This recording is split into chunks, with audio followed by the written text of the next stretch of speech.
Hello everyone and welcome back to the channel. Today guys, I have Ola from UK. He is a driving instructor for almost 10 years. That's what he said to me. That's correct. He looked at probably on YouTube and he saw my videos and he contacted me and said he also have his YouTube channel that he is planning to run in UK.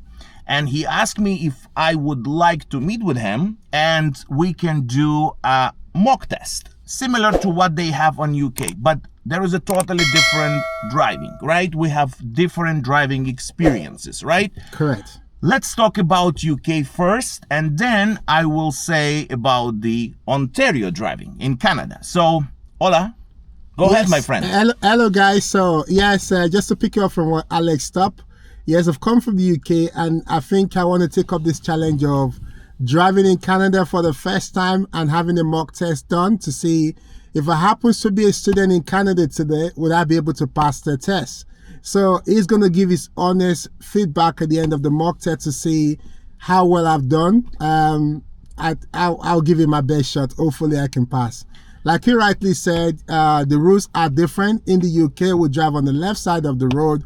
The wheels is on this side, and in Canada, I already see it the drive on the right side of the road, and they have a lot of different rules, which I'm hoping that I can get the hang of. So yeah, Alex. So in UK, most of what I was watching on the video, you have roundabouts, right? Correct. In Ontario, you don't have that. Most of the cities, like big cities like Toronto, for example, we don't have roundabouts, right? So we have, most of the time, we have the like our intersections, we have a stop signs. We have a always stop sign and we have a one-way stop sign. So you need to be more careful, because now there is a car coming from the for example, on the always stop. What do you need to do, right? You need to stop, you need to check, and who come first can go first, right? There's no right away, right? Do you have that? In UK, do you have, for example, the stop signs, right? Do you have always stop sign in UK? We don't have always stop sign in the UK. What we have, which is the most common sign when there is no traffic light, is what we call a give way sign. So stop sign, it's like a yield sign, right? U sign. U sign. We have a yield sign. So for example, yield. Yeah, yes, that's it. I know yield. That's called a yield sign. Exactly. Yes. But we do have a stop sign in the UK. But these stop signs, you say you get that maybe 10% of the time at junctions, and those junctions are classified as a dangerous junction. That's why the stop sign is there. Okay. So when you get to the stop sign, assuming you're doing your driving test and you don't stop completely at the stop sign, you're going to fail the test for that singular. You fail the test automatically. For that singular reason. Do you have in UK turning right on the red light when it's safe? No chance. No chance. No chance. So there is no right turn. So I'll tell you what is similar to that when it comes to right turn in the UK. When you're about to turn right at a traffic light, and you have to wait for oncoming vehicle, you're allowed to stay in the middle of the junction. So sometimes whilst you're waiting for a safe guy to make that right turn, the light could turn to red, which is your last resort. So when it turns to red, because you've already crossed the stop line, you are allowed to go quickly. In about 2 seconds, you make that turn. Now, do you have on the traffic lights that you can creep up to the center and wait until you have a clear when you can turn left? Yes, we do. You do have that, right? And so we have 2 cars allowed to wait in the middle doing that. We have a 1 car at the time. So 1 car is there, and then after this, so you have like big intersections. That's a wide intersection. That's why you can pull 2 cars. Not necessarily so. In UK, generally the roads are very small. Okay. So I've seen the roads in Canada already. They're like 3-4 times the roads in the UK. Right. That's wide, right? You have a very narrow roads compared to our roads. Very. Yes. Yeah. So what else would you say that you've been driving here? You took a rental car. You've been trying to explore. Yeah. Do you feel the difficulties when you're driving? I don't feel it's difficult to drive. It's just that I have to be very alert, very conscious of what I'm about to do. I mean, I have to respect the fact that this is not UK. I'm driving on the other side of the road. Rules are slightly different. So I'm very active, very, shall I say the word, concentrating or focusing on the road and focusing on the hazard, because at the end of the day, driving is all about taking care of the hazards safely so you can get to your destination safely. Yeah. So I take it to be a friendly challenge, if you like. You feel that, right? That's what I now feel. let's talk about the program that you have in UK as a new learner. What the new learner has to do to achieve the first driving license? Do you have 2 tests? Do you have 1 test? How the system in UK works? And then I will say what is the system in Canada. That's a very good question. So in the UK, I believe from the age of 17, you're allowed to take what we call the provisional license. It's like we have a G1 knowledge test, right? That's a provisional license. So the provisional license is not a test. It's a license that allows you to even get behind the wheel in the first place. Okay. As a learner. So that's what we have in Canada. We have in Ontario, specifically here in Ontario, we have a G1 license. G1 license is allow you to sit behind the wheel, but also you're learning the signs. So when you pass that G1 test, you're allowed to drive.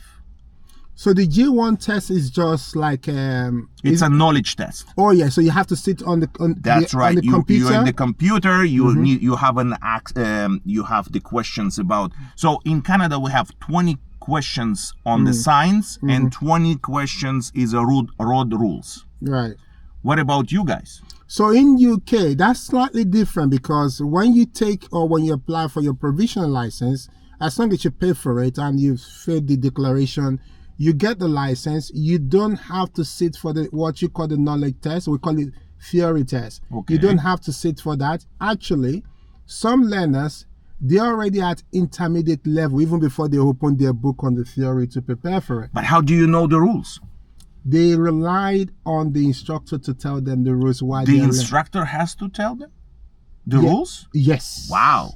No, here we have a different approach. No, shall I say one more thing before you come in? Sorry. Yeah, go ahead. So they're also allowed to learn to drive with their parents or family or friends. Okay. Even without coming to the instructor. So Okay. what the provisional license is saying, you're saying that whatever I do when I'm driving, I'm legally responsible for it. So if you want to go and read your what we call highway codes, which tells them the rules, tells them about the signs and meanings of those signs, by all means you can before you start learning to drive with your family or friends. So the government really don't care how you learn it or when you learn it, but what really matters is that whatever you do behind the wheel, you're solely responsible for it. With penalty, the point, disqualification, you'll be liable for such if you do anything wrong. So what happened if the person get into the accident? You mean the driver? The driver. Because you're saying that if I don't know the knowledge of the rules of the road, how can I be behind the wheel? So if I'm to speak on behalf of the government, which I'm not allowed to, but let me use my common sense in this regard. Right. So I believe the government expects you to learn the rules. The government expects you to go and sit for the theory test first. I believe. Yeah. But I don't That's think what our government does. Yeah, so before you are sitting behind the wheel, you have to have a knowledge. And of course, you open your own book or you are trying to do the test online, but at least you know. Let's say your student, your learner, right? He is driving with you and he doesn't know the speed limit. He has to rely on you? Yes. Because this is why. If someone comes to me as a beginner, I don't only teach them. I think this is why I said to my learner, I wasn't trained this way, but from my 10 years experience, I have developed different style of teaching. But what I say to people now is, even though you go for your practical test, that if you pass, you get your full driving license.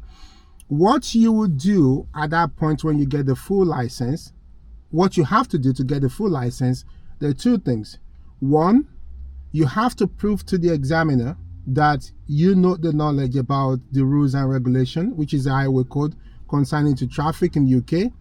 Number 2, you can apply those rules correctly. The 3rd level they're looking for is, have you got the knowledge? Yes. Can you apply it? Yes.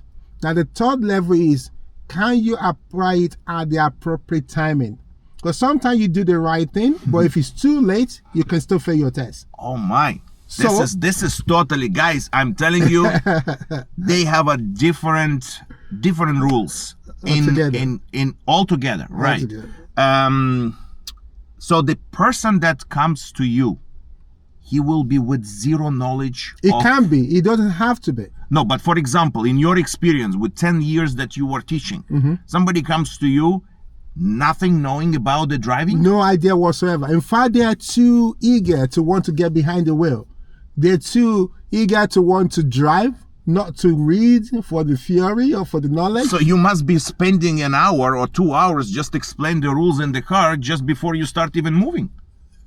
Not necessarily so, depending on the topic. If it's your first lesson, Right. and it's 2 hours long lesson, you're probably Okay. going to spend a good half an hour talking about, we call it DSSM, we talk about POM, you can talk about MSM. But the way I go Can you about, explain about that MSM? What does it mean exactly? okay, so the first one I will talk about when someone gets into the car, they're very entirely new. Okay. I would first check with them if they know anything. Okay. Maybe by way of, I sit next, for example, if you're not a driver, you would have been a passenger. Okay. And sometimes it could be a curious passenger asking someone driving next to you, maybe your mom, your friend, what's that? Why did you do that? So I would check with them if they know anything. So I don't have to feed them what Also, they already know. before they even touch the steering, you tell them where is the clutch and where is the brake. I will ask them, what do you think that thing is? Okay. What do you think that is? So if they reply to you, then you know that they practice. know. Okay. Or I will know at least So they you're have. guessing. I'm guessing. So I'm not. I don't want to teach them because I want to make sure they get the best value for their money. So why teaching them what they already know? Okay. So I will figure out what they know. And what if somebody comes to you and said, I know how to drive? Oh yeah, that's fine. That's if fine? he said to me, you know how to drive, Yeah. I will say to them, can you drive on this road? Because in UK we tend to go and pick them up from their address. Okay. So I said to them, can you drive from this road? Okay. When they said they would know how to drive, before that question, I asked them, how long ago have you driven? They'll tell me, maybe a week ago. How many hours roughly have you had privately or with an instructor? They will tell me. And I said, okay, have you driven on a road like this before? If they said yes, okay, that's fine. How are you comfortable driving on this road? They'll say, they're fine. Then I said to them, with me, I'm fine. Whatever happens, whatever mistakes you're going to make, sitting behind the wheel, I'm able to take care of it. But it's you. So you will be like protecting in case, like you're gonna be stopping the car in case something happened. Oh, I- You will take full responsibility. Absolutely, Take an action. absolutely. Even when they say that to me, I know deep in their mind, they're not 100% confident about what they're saying. Why?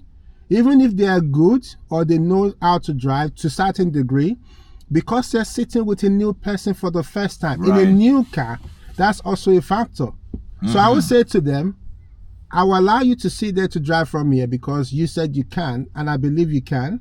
But don't worry, as a backup plan, I've got this magician here, the Right. pedals. You have the brake pedal. I to can stop. step in here if I need to. I won't step in. I will first prompt you to do it yourself. But if I think you don't have enough time to do it to keep us safe and everyone on the road safe, I will help you from So this you side. will be. You will. And be I said to employed. them mentally, you might think I'm sitting here. Mentally, I'm the one there. I'm driving the car at the same time. If I need to adjust the steering because you're about to hit something, I can do it from here. So don't worry about that either. You're going to see a lot of things on the road. Don't worry too much about focus on, and don't try to impress me. Drive the way you will normally drive. Because if you try to impress me, you might overdo certain things and make mistakes. Just feel free. Just drive and relax. And relax. Right. Show me what you're capable to do. Exactly. And then I will assist Then you. I will assist you. And I say I'll give you 5 minutes to drive. After 5 minutes, we're going to pull up and have a chat about your drive. And I will take it from there. So tell me something. So you telling me that in age 17, they're allowed to get that permit Yes. to be behind the wheel Correct. without knowledge of the rules. Correct. What's the next step? The next step is it depends on the actual learner.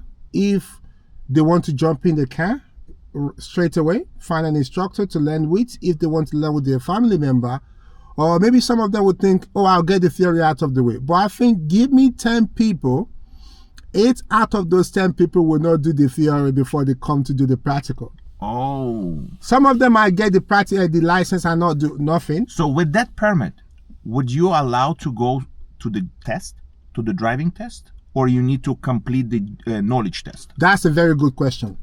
You're not even allowed to book the practical test if you haven't passed the theory test. Okay. So that's why they wait for you. You must pass your theory before you are allowed to book your practical. So whilst they're doing the practice with the instructor, why are you doing these steps? Like, it doesn't make any sense. well, what can I say? Yeah, it's not your rules, It's but not my no, rules. but usually I think that in that part Canada is the best on that, because I agree totally. I agree totally. you get your G1 knowledge test, you know the knowledge. I've got, sorry, finish. You go first. You got your knowledge, and then after that, so in Canada, let me explain to you what we do, okay? Number one, we get, after we reaching 16, Oh, it's 16 here. you can apply for the G1 knowledge test, okay? So when you applying for a knowledge test, they give you two options. If you go through the driving school and you complete, it's called MTO program. That means that you have to complete 10 hours of driving lessons in the car, 20 hours, that's going to be school. Now we do online, so it's going to be, you can do from home. There is a 20 hours that you need to get the knowledge from the driving school. And on top of that, you have 10 hours homework. So all together, it's 40 hours. When you complete that, you are allowed to go for the driving test. It's called G2 after 8 months. After 8 months? After 8 months. Now, if you didn't go through the driving school, now, what the MTO program gives you also, they give you a discount on the car insurance, for example, because you went through the driving school.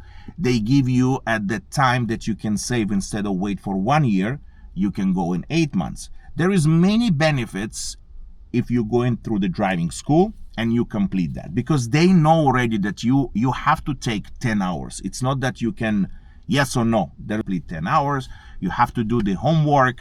You have to be attending to the school or doing online. That's how we do it. And when you reach 16 and 8 months, you can actually go for your driving test. And that's going G2. to be G2. Yes. The G2 is just a local test. What is including on G2? They will ask you to do parallel parking, 3-point turn, roadside stop, make sure that you know where to turn the wheel. I don't know what you do, but you will explain to me. Also, in the end of the test, they can ask you to do reverse parking or front parking. That's the maneuvers. But also you have lane changes, traffic lights, stop signs. So they kind of looking about, the test is about like 20 to 15 minutes. It depends on the location, but they want to make sure that you know how to maneuver, how to do maneuvers, how to maintain the car. That's what's going to be on the G2 test. We have another program. After you finish the G2 test, you need to wait for 1 full year to go for the full license, and we call that G test, right? That test is include the highway. So before, we actually had to do 3-point turn and parallel parking and all this stuff on the G test. Now they just decide that it's not necessary and they cut it out. So now if you come from any country and you have, let's say, driving license more than 2 years, and if there is no exchange, you just go for the G test, right? But they give you only one chance. So if you fail, you have to go to the G2, and then you can apply for the full license. So that's the system in Canada, in Ontario specifically. Like we have provinces, right? This beautiful country has provinces, right? So each province, they have their own rules. So for example, Ontario has different rules than, let's say, Alberta, right? Or than British Columbia. Why? They changed now in Alberta. They said one test is going to be enough, but they're going to check on you everything. So I would prefer that they will ask us to do one test, right? And that test will cover everything. instead of divide and then wait, and then they kind of trying to give the G2 people the G2 license to buy a car. For example, you can buy a car, you can drive by yourself. So at that With moment, G2. yes, at that moment, if you pass the test, you're a driver. You don't need anybody to sit beside you, for example, right? Compared to British Columbia, that's different. They are more strict on that. You have to put the sticker. Do you have a stickers in the car that you have to put in the back if you are a new driver or you experienced driver? It's not compulsory because if you're a learner, you also put L plate on the car. Yeah. And the person supervising you, if it's not a qualifying instructor, Yeah. you has to be minimum 21 years old, and they must have their full license for 3 years. For 3 years. So we have that. So also, when you come here and you apply for a G1, let's say you had a license from your country, from UK, for example. But in UK, we have exchange. So you just come here and you exchange the license. But if you come from any, like, for example, India, what they do, if you have a G1 license, you're not allowed to be on the highway by yourself, only supervised by the driving instructor, nobody else. Does it allow in your country, in UK? I think what they do in UK is this: if you come from abroad and you're not allowed to swap your license because of the arrangement between those two countries, Yeah. you're allowed to come into the country with what they call international driving license. Right. With For that, 60 days. no, for us it's 1 year. 1 year? No, Yes. here 60 days, you need to apply for the test. So 1 year you're allowed to drive with that. Oh, okay. After 1 year, no, you have to get your full license to continue to drive in the to UK. continue to drive in UK. Yeah. Okay. I've got a question, sorry. Yes. The question is about you said they've changed certain things now, like, if someone is 16-year-old, you can get the first license, which is a provisional license. No, this is a knowledge. You at 16 you can get a knowledge test, or you need to take a lessons. Right. Okay. So the one that they recommend is to do this package with the driving school. Right. But out of that 40 hours package, if I hear you correctly, there's only 10 hours of that involved Driving lessons. Driving lessons. Yes. But if someone doesn't know how to drive at all, Continue, take extra. oh, they're allowed to take yeah. extra. Oh Okay, yeah. No, okay, it's not that 10 hours and that's it. No. Okay. Some people take 20, some people take 30, I right? see. As long as you complete the 10 hours. So in the end of the last lesson, the driving instructor is supposed to do a mock test to make sure that you're passing all the qualification to certify you, so you can apply, you can get the certificate. right. You understand what I'm saying? Yes, So yes. it's not that 10 hours and if you didn't learn, whatever. No, you continue to get until you go, until you finish. So the 10 hours, after that 10 hours, you can get the G2 license. Is You that correct? can, if so, the program allows you to get and apply for the G2 test. Yes, Oh, so you can go and sit for the test. that's right. Right. So And if you can go for the test with the driving examiner, right? And you can pass the test, or you fail the test, you go again. Another thing that it's in my opinion it's bad in Ontario is every 10 days you can apply for the test. So there is some people, they go 15 times, 10 times until they pass. So instead of properly learn, you have 10 days and you can reapply. That's a little bit, like, in my opinion, I don't like that, because people are, instead of practice, get better and go in passing one time, I can that get happens a lot in the UK. yeah, I can go again. Why should I practice? Why should I learn? Yeah, they I think will- they're wasting money by learning more. That's Yeah. right. So in the end, some people, instead of practice properly and get to the right point and make sure that they know what they're doing, not to be afraid, I would say that people that watching my video and on my channel, they coming back to me even with the full license, because they pass but they didn't drive, so they don't want to jump right away. Do you have that in UK? Yeah, it's People- especially with automatic, because it's easier to pass automatic even when you're not fully ready for the road. So you see, it's that's the thing, right? People, they have a license, they sitting on the license, they renew on the license, but they don't drive. Why? Because they scared. Because they pass the test, they are happy, But eventually, when they sit behind the wheel, they're afraid to drive, right? So my customers, most of my customers, when they call me back and they said, Alex, can you please help me? I want to learn how to drive. I don't want to pass the test. But some people, they don't care about it, and they just jumping on the test and they pass, lucky, fail, they go again, right? So my question again is, I understand the 40 hours mandatory hours you have to do with the driving school with the instructor. And this is for a 16-year-old learner. What if the person didn't do it when they were 16-year-old? They chose to do it when they were like, let's say 25 or 35 years old even. Do they still have to go for this compulsory 40 hours at that age? You can do it anytime.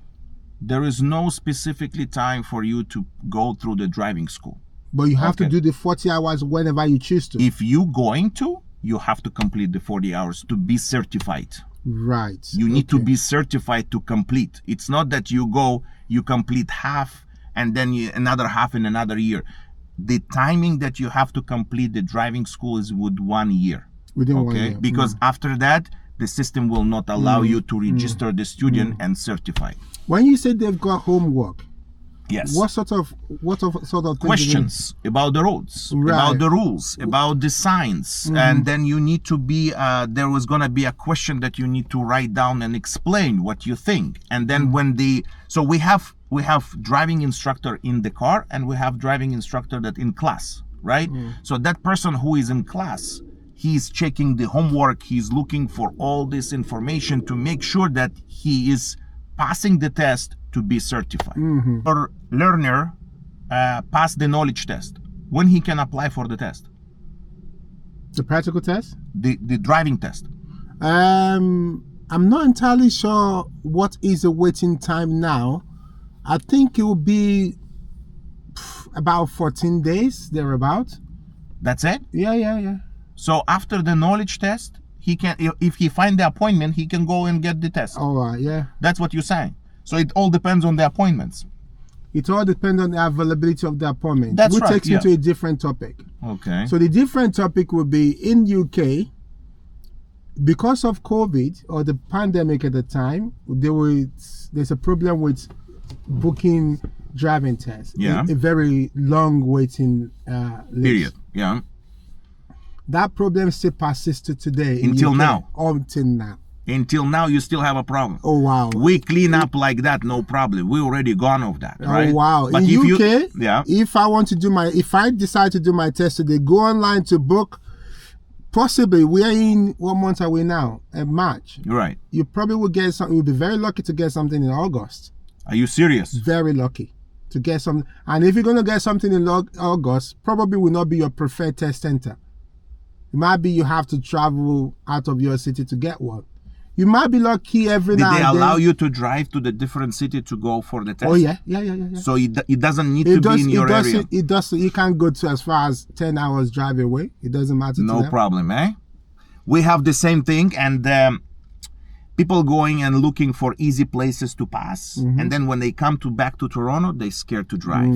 They pass the test, right? Because there was nothing happen, and it's much easier. But when they come to Toronto, that is not what I was expecting to. So this is another thing that they were talking about, that why people that live in Toronto, they go 5 hours away from Toronto to pass easy test. So in your, like, you have the same thing in UK, the same thing. Yes, I've heard people saying that they will go to somewhere, maybe we call it countryside, where there are few people that lives around the community, because there's a lot of farmers, you know. And it's easy to pass. Less traffic lights, less roundabouts. That's what they say. I don't know about that because I don't live in that community, and I don't know how easy. Maybe because they say less traffic, less hazard to deal with and stuff like that. Maybe less of traffic light, maybe just roundabout here and there. Maybe yes, but I've never actually gone into this area to see. If I go there and I check the test route, I can compare and say, oh yeah, definitely that should be a lot easier. Yeah. Now, question for you. So when your learners going for the test, what's the requirement? Do you have a parallel parking that you have to do? I see. Do you have to do, what's the maneuvers included? What examiner ask? In my opinion, from 2017, I think it was in the month of December, where they had this last massive change in the driving test. The test has become a lot easier. Easier. I'm saying that from the instructor point of view. The learners will have different opinion, especially the one that didn't pass the first or second Of course, they will attempt. say it's harder. Of course, Exactly. yeah. So, especially when it comes to the maneuvering, yes, we still have parallel parking. Okay. Since December 2017, turn in the road, 3-point turn has been taken off. No 3-point turn? Nope. Okay. We also have something that we call reversing around the corner, which serve a kind of the same purpose for turning the road or 3-point turn. That's been taken out as well. So, but we still have bay parking, what you do like you parking in the supermarket like this. Oh, sorry, parking lots. You mean the front parking, drive in, right? Driving or Yeah. reverse in. Like Okay. this is front. No, that guy is reversing. So Right. one of those reversing in. So that's examiner will ask you. Yes, or they Yes. ask you to forward park in the bay. Okay. The bay means in the angle or straight forward? So let's say Straightforward. Straightforward. Okay. They prefer straightforward. Okay. Okay. What else? The fourth one is when they ask you to, we drive on the left. Right. For some strange reason, they introduced this in 2017. They will ask you to park on the right side of the road and reverse the car for 2 car lengths, and that's it. You just need it to be reasonably close to the curb. So you need to be on oncoming traffic Yes. and you need to reverse back. 2 car lengths and 2 car stay lengths. close to the curb. That's it. What happens if there is a traffic coming? You wait. Okay, tell me something. I see in UK, like some of YouTubers that driving instructors, you have, it's called emergency stop. Correct. What exactly like emergency stop means in your in UK style? What do you need to do? So- Why is it actual on the test? Is it what? Is it actual on the test? The examiner asks you to do that? So the way to think about it is, when you're baking a cake, right? Right. You can have your cake without the icing on it. Okay. So emergency stop, this is what I like to say, is the icing on the cake. Okay. So you can have your test done most of the time without the emergency stop. So it's not compulsory. My question, does the examiner ask you to do so? If they find a suitable road to do it, not always. Okay. So they will ask you to do that. Yes. Only, Let's say during that test, yeah. they find a suitable road to do it. They will stop the candidate and explain to them, I'm about to ask you to do an emergency stop. Sometimes we call it the control stop. Okay. I will check everywhere to make sure it's safe for us to do it. You don't need to check your mirror.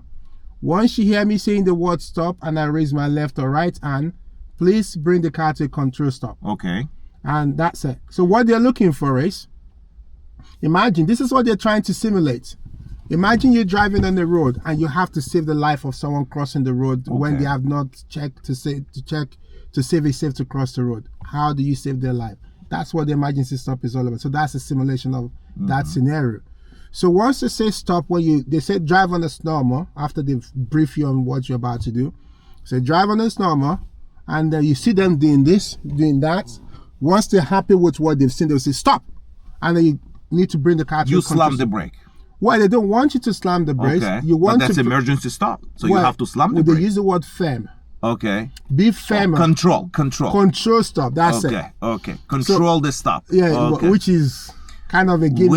But they are looking around, not the person who is behind the wheel. No, in actual fact, that makes sense. Why? Because in real life, if you want to save the life of someone in front of you, you wouldn't have the time, because it happened to you as a shock as well. Right. You wouldn't have the time to check around if someone is behind. I suppose, as a good driver, for every 10 seconds, you're supposed to be checking your mirror anyway.